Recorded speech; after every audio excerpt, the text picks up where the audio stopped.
Ritmos circadianos y relojes biológicos. ¿Cómo puede una planta de espinaca distinguir un día de 14 horas de un día de 13,5 horas? La medición del fotoperiodo requiere, por un lado, de fotorreceptores que permitan distinguir el día de la noche y, por otro lado, de un mecanismo que mida las horas de oscuridad. En cuanto a los fotorreceptores, se sabe que tanto los fitocromos como los criptocromos están involucrados. El tema pendiente es cómo miden las plantas la duración del periodo de oscuridad. Esta pregunta nos lleva a otro grupo de fenómenos fácilmente observables. Algunas especies de plantas tienen flores que se abren por la mañana y se cierran al atardecer. Otras extienden sus hojas a la luz del sol y las despliegan hacia el tallo durante la noche. Una hipótesis reciente, pero aún sin pruebas, es que los movimientos de sueño evitan que las hojas absorban la luz que refleja la luna en las noches muy claras, protegiendo los fenómenos de fotoperíodos. Estos movimientos diurnos continúan aunque las plantas se mantengan en condiciones lumínicas constantes. Actividades menos evidentes, tales como la fotosíntesis, la producción de auxinas y la tasa de división celular, también tienen ritmos diarios. Los ritmos que continúan con un periodo cercano de 24 horas, aun cuando las condiciones ambientales se mantengan constantes, se llaman ritmos circadianos y se han encontrado en todos los organismos eucarióticos y en algunos procarióticos. Si bien la persistencia de los ritmos circadianos bajo condiciones lumínicas constantes sugiere que son generados por un oscilador endógeno, durante varios años los biólogos debatieron acerca de si estos ritmos podrían estar determinados por alguna fuerza ambiental poco perceptible, como los rayos cósmicos, los campos magnéticos o la rotación de la Tierra. Virtualmente, todos los biólogos están de acuerdo ahora en que los ritmos circadianos son endógenos, o sea, se originan dentro del propio organismo y son controlados por lo que se conoce como reloj biológico. La evidencia que apoya la idea de reloj biológico interno es que en condiciones ambientales constantes, los ritmos circadianos tienen periodos que no son de 24 horas exactas. Diferentes especies y diferentes individuos de la misma especie suelen tener ritmos ligeramente diferentes, pero constantes, a menudo de hasta 1 o 2 horas más largos o más cortos que 24 horas. Dado que el periodo endógeno de los ritmos no es exactamente igual a 24 horas, en condiciones naturales, los relojes deben ser diariamente ajustados o sincronizados por el ambiente. Los factores más importantes en la sincronización de los relojes son las transiciones de luz a oscuridad, que transcurren al atardecer y al amanecer. Actualmente se sabe que tanto los fitocromos como los criptocromos son responsables de la sincronización por luz de los relojes en las plantas. En los últimos años se han acumulado evidencia de que el reloj está constituido por proteínas que regulan negativamente la expresión de sus propios genes, constituyendo una retroalimentación negativa de 24 horas de duración. Los relojes biológicos desempeñan un papel importante en muchos aspectos de la biología vegetal y animal, sincronizando acontecimientos internos y externos. Respuestas táctiles. El enrollamiento es causado por las velocidades de crecimiento variable en los diferentes lados del zarcillo. Este proceso, llamado circunnutación, incrementa las posibilidades de que los zarcillos encuentren un soporte.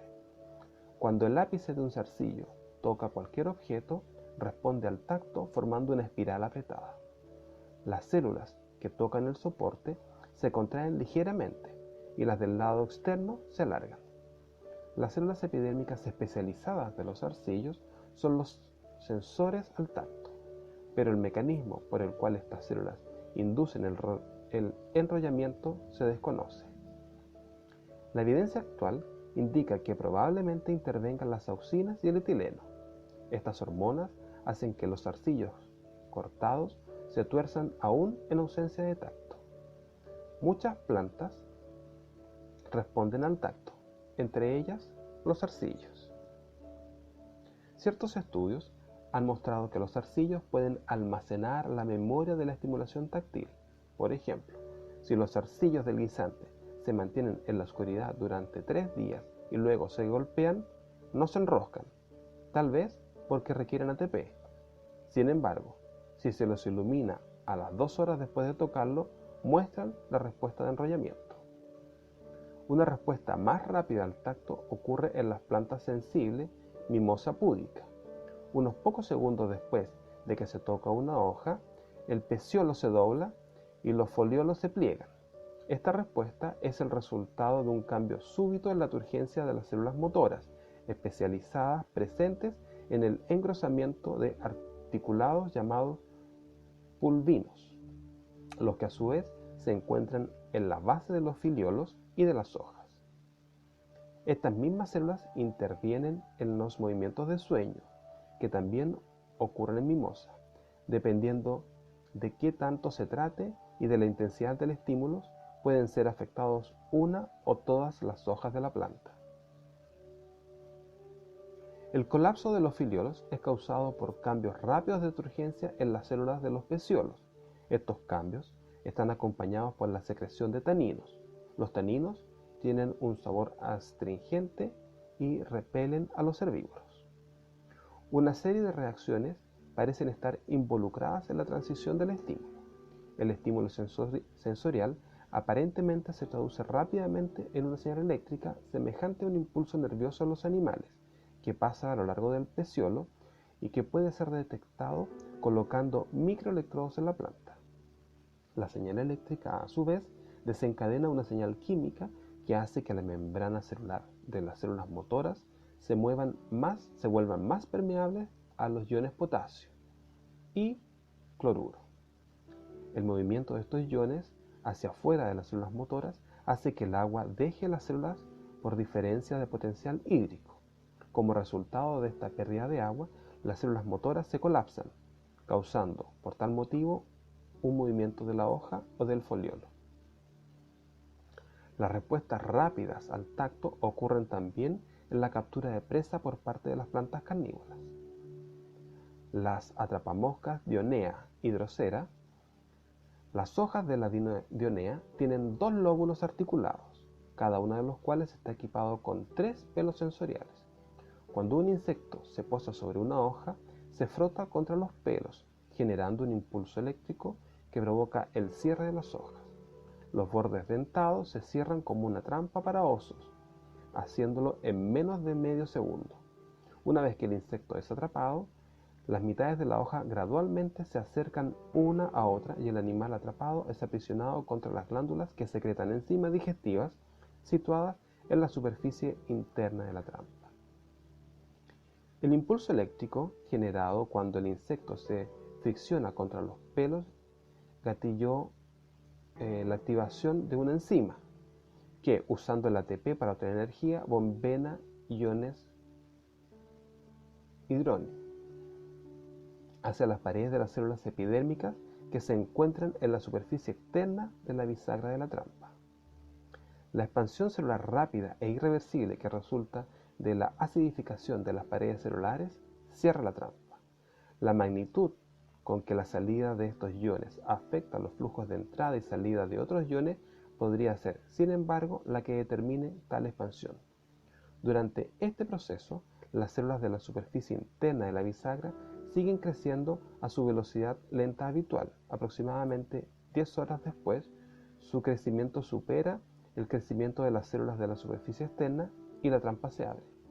Como resultado de ambos procesos de crecimiento, la hoja es ligeramente más grande que antes de cerrarse. Ciertos estudios han mostrado que un impulso eléctrico también interviene en el mecanismo por el cual la Drosera atrapa insectos. La atrapamosca Drosera es una planta diminuta que mide solo 2 y 5 centímetros de ancho y tiene tentáculos en forma de garrote en la superficie superior de las hojas. Estos tentáculos secretan un líquido pegajoso que atrae a los insectos. Cuando un tentáculo capta a un insecto, los otros tentáculos se curvan hacia él hasta que el insecto se ahoga. Los tentáculos también secretan enzimas digestivas. Los nepantes son plantas que atraen a los insectos hacia sus hojas tubulares por medio del néctar. Siguiendo al néctar desde el borde de la hoja, el insecto se encuentra con una alfombra de pelos transparentes y finos. Cuando el sendero de néctar finaliza y el insecto quiere rehacer el camino, se topa con las puntas de estos delgados pelos que apuntan hacia abajo y bloquean el camino. Si se mueve hacia el interior, se encuentra con una superficie seria y resbalosa en la que patina, terminando por caer en un caldo maloliente, mezcla de agua y lluvia, enzimas digestivas y bacterias en descomposición, situado en la base de la planta. Además de las respuestas especializadas de algunas plantas, el tacto y otros estímulos mecánicos también pueden tener efectos amplios en los patrones de crecimiento. Las plantas, en su ambiente natural, están por supuesto sujetas a estímulos de este tipo en forma de vientos, gotas de lluvia y movimientos de animales que pasan. La dionea tiene hojas que se cierran alrededor de cualquier insecto que se mueve sobre su superficie. El cierre de las hojas ocurre cuando un insecto toca uno o dos de sus 3 pelos gatillo, que se encuentran en la parte media de cada lóbulo foliar. La dieta habitual de la dionea en estado natural consiste habitualmente en invertebrados no voladores. Comunicación química entre las plantas.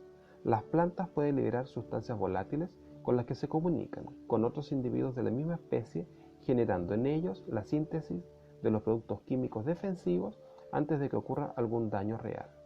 En algunas especies, la producción de compuestos tóxicos se inicia y se incrementa en respuesta al daño infligido a la planta por herbívoros tales como insectos masticadores o grandes animales.